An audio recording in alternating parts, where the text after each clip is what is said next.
Good morning, Westside. Good morning. Thank you for being here today.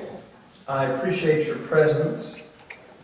I continue to hope Westside is a place that inspires your attendance and participation, a place that you desire to invest in, that this is a place which offers you refuge and sustains you, a place that offers you comfort as well as pleasure, but which also challenges you. Our responsive reading comes from the Reverend Philip Hewitt, Minister Emeritus of the Unitarian Church of Vancouver. I love the reading because it speaks to several of the many reasons why you and I might find ourselves here at Westside or at any other Unitarian Universalist congregation on Sunday. There's a very positive, joyous feeling to the reading that, at least for me, accounts for why our churches can be such places of welcome. It reminds me that I have found the right spot for my particular way of being in the world. This place can be a lot of different things for a lot of different people. But it seems to me that you must believe in it, or believe in its possibilities, in order to keep coming back and creating the kind of community that Westside continues to become. This community continues to evolve, just like you and I continue to evolve. We're far from perfect, but we continue to try to be better than we have been before. It seems to me all who believe Westside is the kind of place which makes their life better believes in its essence. And this essence can be different for practically everybody at some level, but the essence allows us to coalesce as well. It is different, and yet it is the same. Now, I don't use the word must very often, but I believe there must be something compelling for any place like Westside to thrive. It must be worth the effort required to sustain all that we do to make this place viable on top of all the other responsibilities we have. There are many other things tugging at you, many other things which vie for your time and talent and treasure. So there must be, I think, a reason for you to come to a place like Westside. It can be something tangible, like the programs we offer members, the things we do to serve the larger community. And there are times when you can actually feel the excitement for what we do and are. I know I can feel it, and I've heard others talk about this too. It's an electricity of sort that permeates, that resonates within our very being. While it may seem tangible at times, there are other times when it seems unexplainable, particularly when you try to describe it to others. There's just something about this place, we might say, when trying to let someone else know why we work so hard for our religious community, why we treasure it so. This essence is often very difficult to discern unless you begin to think about it specifically. Yet even then, it may continue to be unanswered, a sort of mystery you are able to live with, or maybe even enjoy, yet not be able to name. I personally love those sorts of things which compete for my heart and for which I seem not to have the tools to explain. While I'm most often enjoying the ability to have answers that fit into my worldview, as I age, I'm also enamored with that which cannot be made easily intelligible. We human beings are funny, even hilarious at times. But we are individually and collectively difficult to figure out. The most intelligent of philosophers, the brightest of psychiatrists, the most charismatic religious gurus have offered their ideas of why humanity thinks and behaves as it does. I would suggest caution if you happen upon one who believes he or she knows all of the answers. Perhaps they do, but I tend to doubt it. Any of them, in my opinion, may have a piece of the puzzle. Some may understand a portion of why we do and say the things we do. Even I believe I understand some of these things. But I've yet to meet one teacher or one physician or one Maharishi who understands the entirety of it all. There are few things with which Ronald Reagan and I would agree upon, but his idea that trust is important, but we should also verify, comes to mind. Which reminds me of a little story. It goes something like this. There was a woman who one day brought a duck into the local veterinary clinic and said, "I think my duck is dead." So the veterinarian took a look at the duck, examined the duck's heart, checked from head to tail, and said, "Lady, your duck is dead." The woman said, "No, I'm not so sure. Can you check into it a little bit further?" So the veterinarian whistled, and in came his yellow Labrador. His dog puts his paws up on the table and sniffed the duck from head to foot, shook his head, and left the room. The veterinarian said, "Lady, your duck is dead." The woman said, No, I'm not so sure that my duck is dead." The woman asked, "Can you please triple check?" So the veterinarian whistled again, and in came his cat. The cat jumped up on the table, sniffed the duck from head to tail, shook her head, and left the room. "I'm sorry, lady, but your duck is dead." The woman says, "Okay, I'll accept that my duck is dead. So how much do I now owe you?" "Well," the vet said, "that'll be $285. And the woman says, $285 for what?"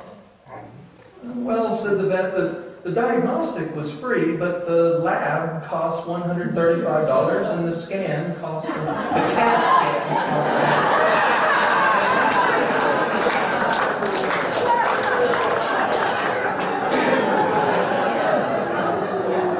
I'm not feeling very well. I messed up the CAT scan cost $100.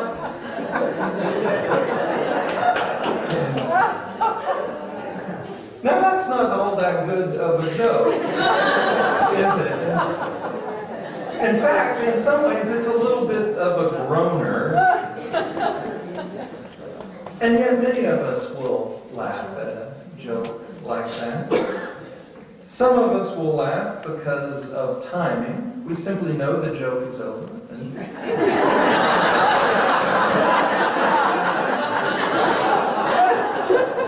We understand that it's the appropriate time to laugh. And so we comply. Some of us want to show we got it. So we will laugh to exhibit our understanding. Understanding in community is important, and we want to show our solidarity with one another.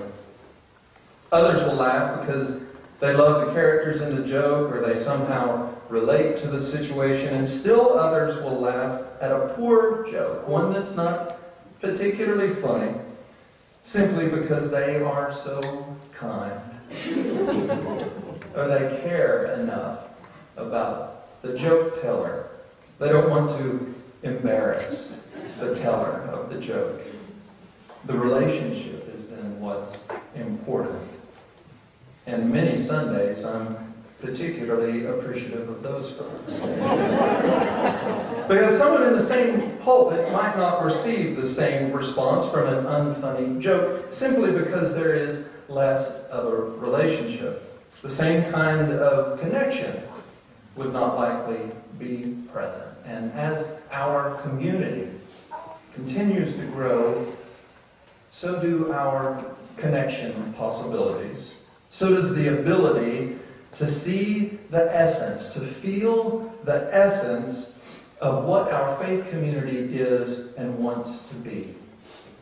And when our connections, when our relationships grow, when we take the risk that comes from allowing others into our lives at a more intimate level, we begin to know that we have found the right spot. I went to see a movie called The Descendants not too long ago. I went to see the movie because someone I appreciate gave me the book to read. I also saw it because my spouse wanted to see it. And I saw it because I admire George Clooney, not only his skills as an actor, but because his political stances often seem similar to my own. Because human beings can be so complicated, there are all these things going on when I decided to see this movie, The Descendants, which I enjoyed very much. But it also reminded me about something I read some time ago. I don't remember exactly where I read it, but it was about how a sweater worn by George Clooney would fetch a hefty sum of money. And the reason it does is because we believe the essence of the man is somehow retained within the garment itself. Evidently, this sort of thing goes on all the time on the internet auction sites like eBay, where someone has or claims to have something once owned by a famous person, like George Clooney's sweater. And people will bid quite a lot of money in order to, in some way, be close to the star. We believe there is some sort of essence of the man in the garment, and that is what makes this sweater special. Because if the piece of clothing is longer, if it has been dry cleaned, the price falls dramatically. The essence, the connection, the unseen relationship has then been removed. I can remember when I was an adolescent, meeting my favorite baseball player in the world, Jim Sundberg of the Texas Rangers. Does that name ring a bell for any of you here? Well, somehow Sonny found out about the situation of a 13-year-old boy struggling with the amputation of his left arm due to cancer.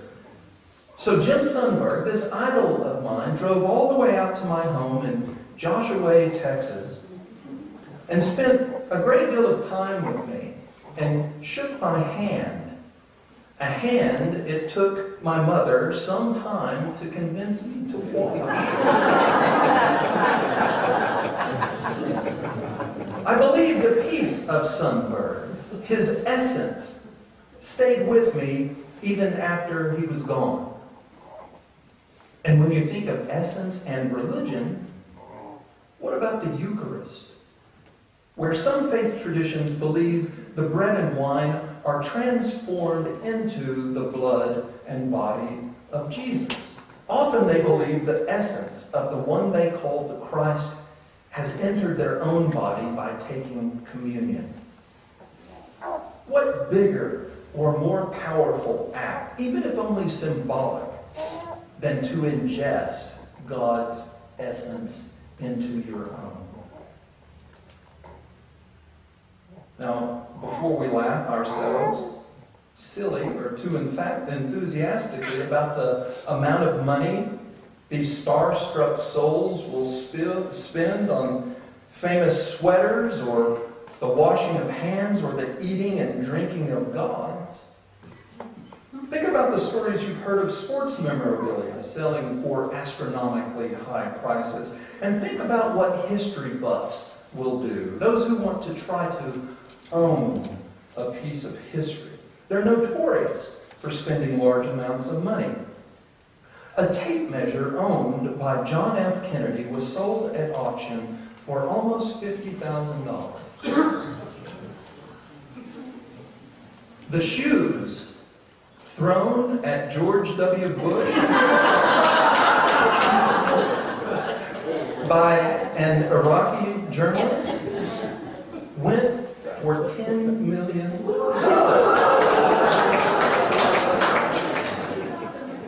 What does it mean when you own that tape measure for those shoes? And what about art? We've all likely heard stories where pieces of art, which were once believed to be created by someone famous, were discovered to be forgeries. It could be the new art was even more impressive than that which was created by the master, but when we find out the new piece is not what we thought it was, the amount of money for the piece goes down dramatically. What we believe was there no longer exists. The pleasure associated with the object is now gone. There is an essence believed to be held within these items that is so powerful that an ordinary baseball, a painting, a tape measure, or a pair of shoes turns into something extraordinary. If that essence somehow disappears, the worth of the object ceases to as well. What is so wonderful to me about Westside is that I feel like my essence is recognized and acknowledged. Not always and not perfectly. I believe that would be unreasonable to expect, but more than any other place I have been, more than any other post I have held, with the exception of my spouse, more than even my own family recognizes. It's a wonderful and powerful feeling to have your essence recognized. And probably my biggest hope today is that you feel like your essence is recognized here too. It's important to be recognized for who we are, to be seen by others, to be truly seen. We come here for a variety of reasons. A few of us may be fortunate enough to have been born into Unitarian Universalism. Others of us find a place like Westside after struggling with other religious viewpoints, which after some point in time just do not feel authentic. Others may visit a UU congregation after the birth of a child or children. For many of us here, there is that thought of bringing up the next generation within the context of love and celebration rather than the idea of damnation and competing theologies. And for some of us, we simply want to see if a religious tradition like this is for real. It is, at first, almost a curiosity. We view the websites, we read the pamphlets, and wonder if something like Unitarian Universalism can actually work. Can a religion like this, which does not presume nor preclude the belief in a God or in a specific path to righteousness, really function in the world of today? Well, I can tell you that it does. It takes a lot of work. It's not always smooth sailing. It's not perfect. And there will be bumps along the way. But I think many of us here today believe the work is worth the effort, and that there are few other places we would like to be on Sundays than in this place. If you're comfortable here, if you found a place that challenges you and at the same time pleases you, a place where you need not be a famous baseball player or painter or actor for your essence to be recognized, a place you can actually believe in for tangible and not so tangible reasons. If you feel that way too, then you, my friend, have also found the right spot. As we rise together in body or spirit and join in singing our closing hymn number 325, it's pretty short, isn't it? So let's do all 5 verses.